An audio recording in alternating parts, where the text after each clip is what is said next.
Isa kang kahihiyan, traidor sa bayan.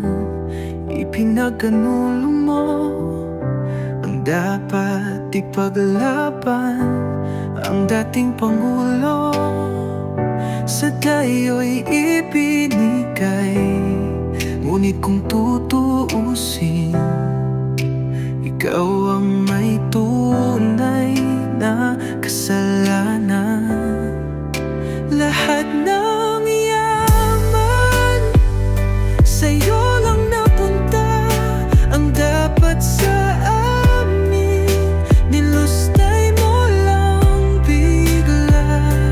Hindi ka karapat-dapat mamuno sa amin. Dahil puso mo'y bato at utak mo'y hangin.